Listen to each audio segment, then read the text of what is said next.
নমস্কার, সুপ্রভাত সকলকে। সকাল সকাল উঠে আমরা বেরিয়ে পড়েছিলাম কলকাতার উদ্দেশ্যে।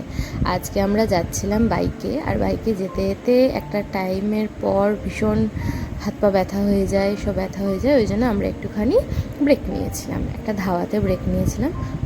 ওই যে দেখো আমার বর, দেখো নিজেকে হ্যান্ডসাম মনে করে খুব, বলছিল oh my god I am so cute.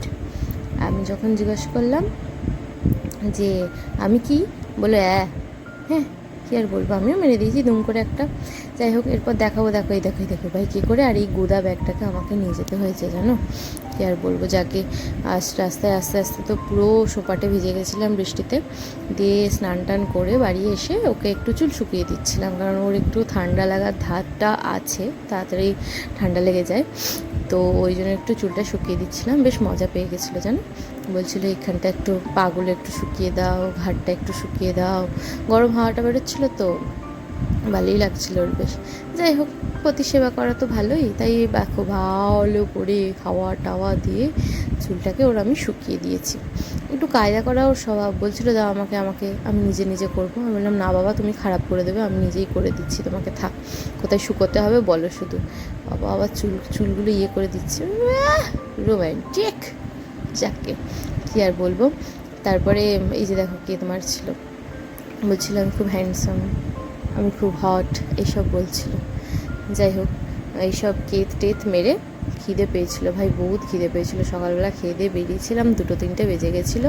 আর দেখো খাওয়ার নাম নেই, খালি এইসব চ্যাংফটকে গিরি করে বেড়াচ্ছিলো।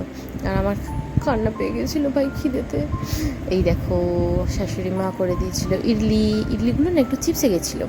যাই হোক, খেতে ভালো লাগছিলো বেশ। বেশ একটু সস দিয়ে, সসের মধ্যে একটুখানি গোলমরিচ দিয়ে দিয়েছিলাম, বেশ খেতে ভালো লাগছিলো। যাই হোক, একটু পেট পুজো করে নিয়ে ঘুমিয়ে পড়েছিলাম। তো বিকেলবেলা বেরিয়েছিলাম একটুখানি চড়তে। এই দেখো শুধু দাদুকে, উফ দাদুর প্রায় বয়স হবে 85, কি স্ট্যামিনা ভাই। যাই হোক, ঘুরে টুরে এসে হাজব্যান্ড বললো যে আজকে রাতে আমি করব। পাস্তা বানিয়েছিল, বাই দ্য ওয়ে পাস্তার সসটা কিন্তু ওরই বানানো, নিজের বানানো, ঠিক আছে। যাকে পাস্তা বানাচ্ছিল, তো আমাকে বলল যে তোমাকে কিছু করতে হবে না, আমাকে রান্নাঘর থেকে ভাগিয়ে দিয়েছিল, কারণ আমি বলেছিলাম যে 2টো কড়া কেন করছো, আমাকেই তো মাজতে হবে। বললো তুমি যাও, বেরো এখান থেকে। বলে আমাকে রান্নাঘর থেকে ভাগিয়ে দিয়েছিল।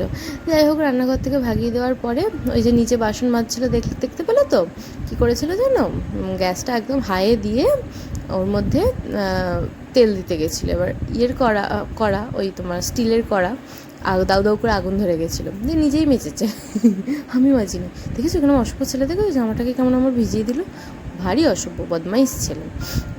আর এই দেখো আমি বাসন মাজছিলাম, আমাকে ভালো করে দেখাচ্ছে বাসন মাজাটা। যাই হোক, তারপরের দিন সন্ধ্যাবেলা আমরা গেছিলাম একটু সিঙ্গুর, এই যে তারকেশ্বরে বাবার মাথায় জল ঢালতে যাচ্ছে লোকজন, কারি লোকজন যাকে বলে। তারপর আমরা গেছিলাম মেসোমশাইয়ের কোল্ড স্টোর দেখতে, তাই তো বলে, কোল্ড স্টোরই তো বলে। ভাই কি ঠান্ডা, কি আর বলবো, অন্ধকার ছিল। তারপর একটু ফ্ল্যাশ ট্যাশ জেলে আমি ভিডিও করেছিলাম, বাট কি ঠান্ডা, শুধু আমার আওয়াজটা শোনো।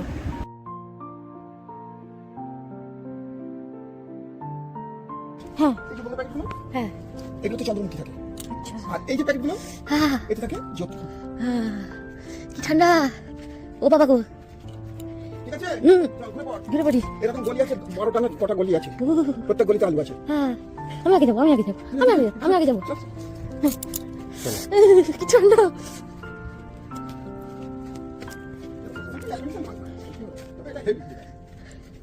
কোথায় এয়ার কন্ডিশনার লাগানো আছে? আচ্ছা, খুব ঠান্ডা, উরি বাবরে। এই আমার ঠান্ডা অনিবার্য লাগবে।